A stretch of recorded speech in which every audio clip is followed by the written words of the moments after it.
When it comes to indie titles, you never really know what you're going to find, and some of the fun when playing within this space is that you find titles that reflect a lot of our childhoods, finding new experiences for games in older styles, or you find stuff completely new or even from different perspectives. And at that, when it comes to indies, there really is something for everyone here.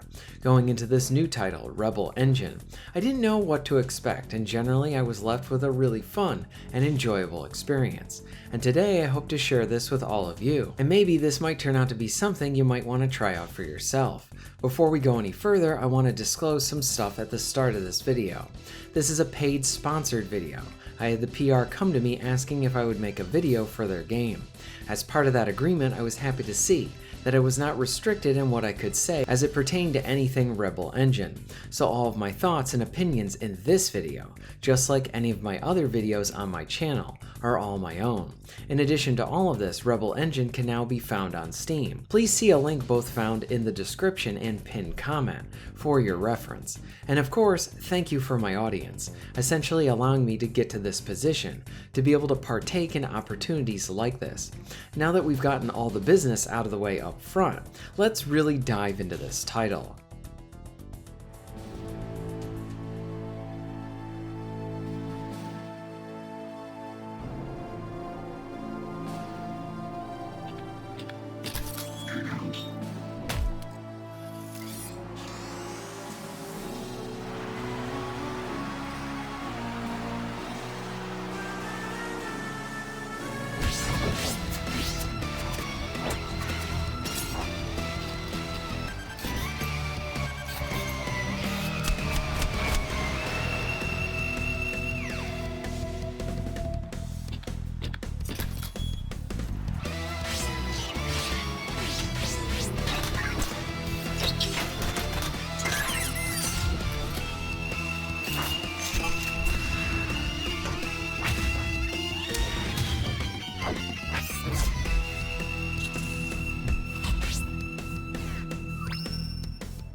When first diving into Rebel Engine, I have to give it credit in that this game has the makings of potentially being a hidden gem.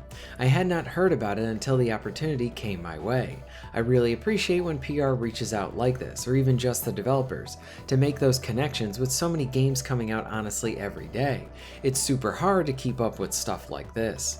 With Rebel Engine, I'm going in blind. I didn't know what to expect. Honestly, just for my first 30 minutes with the game, I was left with this feeling of I really like what this title is going for. I couldn't tell at that point how I felt about the story, but the visual design was pleasant. I appreciated the lighter tone as well. It was very playful. And the most important part was the gameplay. How good was it? Well, it offers up some interesting things, and it's pretty unique in some ways. My initial playing of Rebel Engine, as it pertains to many of its new mechanics that were being introduced to me, it kind of felt like a first-person hacker at first, and then it became more of a first-person Devil May Cry in a way. Both melee and ranged weapons were available to me. I can even use one of each at the same time. What was interesting were the synergies that I ended up seeing, just from the beginning here. I was like, cool, we get all these tools, but once even within the first area, you start to see the possibilities that this game has to offer, along with how it potentially will have that standing value with its replay.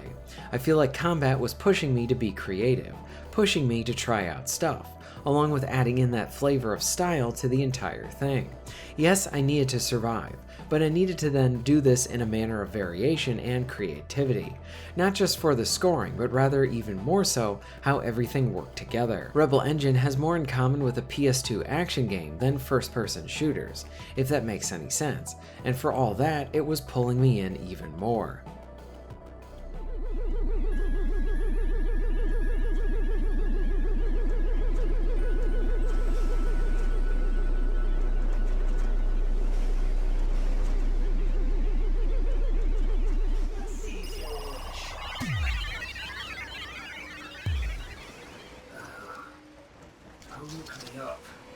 Hello, I'm Salvador, your friendly neighborhood virus. Let me run my system cleaner real quick. Wait, hear me out before doing something dumb. I'm here to help you escape this hellhole. On one condition. You have to help me destroy the Concrete Corporation. I'd love to do both, but it sounds too good to be true. I don't mind picking some other pot for the job. Let's say that I help you? Why choose me? I've seen you fight, and while you're far from perfect, I believe we could go a long way with the right equipment. Are you in? Alright, I'll give you a hand. Let's go get that equipment.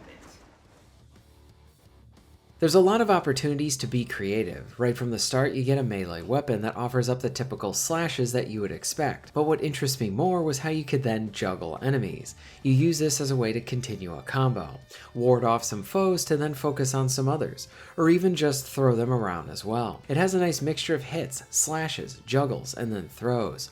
That just from its melee system, I was pulled in, really enjoying it. But then the game likes to throw guns into the mix. Ammo doesn't work in the traditional sense.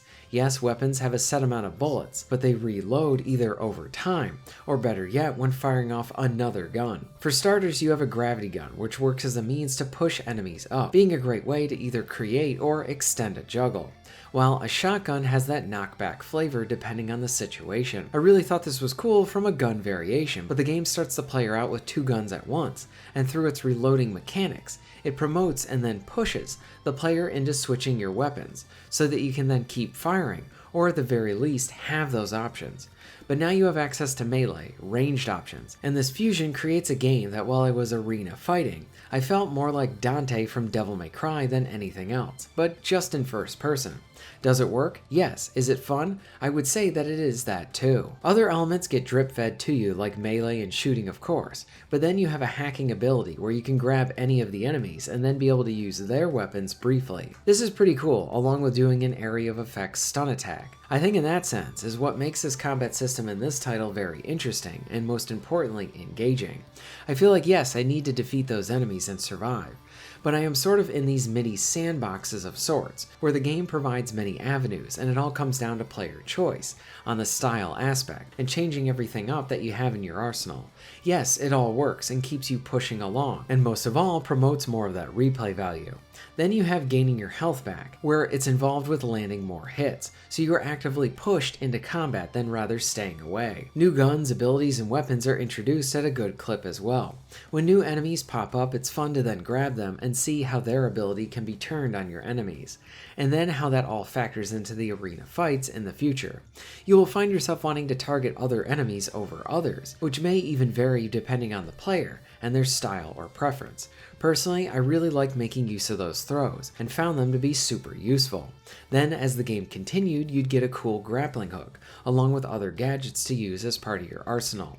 The switching on the fly, whether it's new guns or even melee weapons and other moves, all of this is rather a lot, and I really think making good use of them will take the player a bit. Hence why I think replay and the arena mode are a high fun factor for this game. Combat is where the game succeeds and keeps you coming back. Okay, Asimo, do your thing.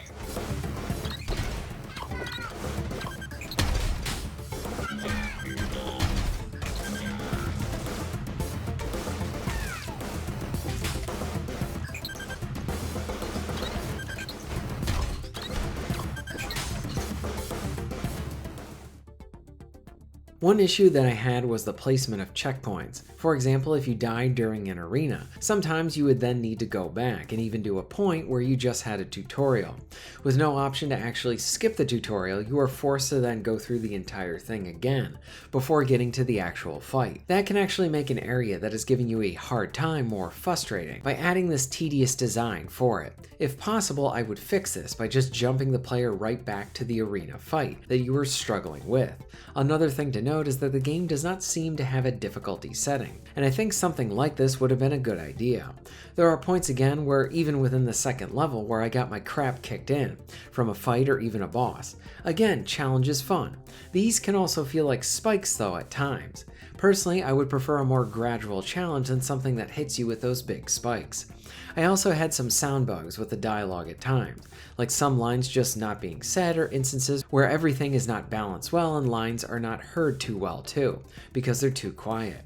Platforming is another thing I need to point out. The game does a really fun job at the combat. That is where it's at its best. Then there is some platforming mixed in, and it's a bit too floaty, along with being the biggest issue is you cannot grab onto anything.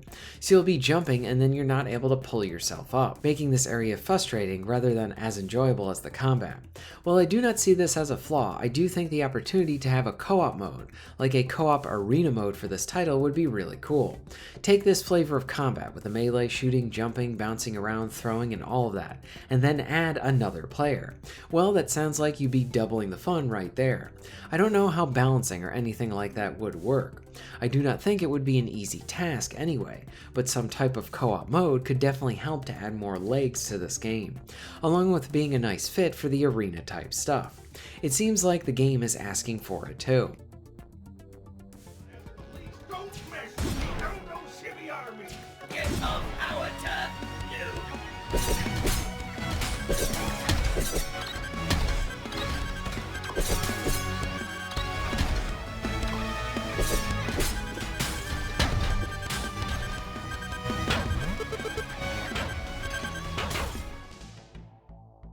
Rebel Engine is a fun game, not without its flaws and areas to improve on for sure, but where it succeeds is with its entertaining presentation, good soundtrack, and most importantly the combat. That is the best part of the game. I like how there's a lot of room for personality and how you go about that style and surviving. It very much reminds me of a first-person Devil May Cry, especially in the combat and gameplay systems. I would like to see this game furthered through either updates or bigger stuff like with a sequel, to refine and better the combat system. What is here is good and solid for a new indie. It's a good time, I recommend it. Again, I wanted to thank the PR and developer for reaching out to me for this opportunity to do this sponsored video. For those interested in this game, please check out the Steam links in the description and pinned comment. The game is currently out now and I believe it has a demo, so if you want to just get a taste for it, you can do it there. What are your thoughts on all this? Have you played or heard of Rebel Engine? Let me know in the comments down below. If you're interested in supporting the channel, please check out my Patreon page. For just $1 a month, you can help to keep this channel going strong, and this allows me to be able to do more for my awesome audience. Please check out the links in the description and pinned comment for ways to support the channel. And most of all, thank you very much for watching.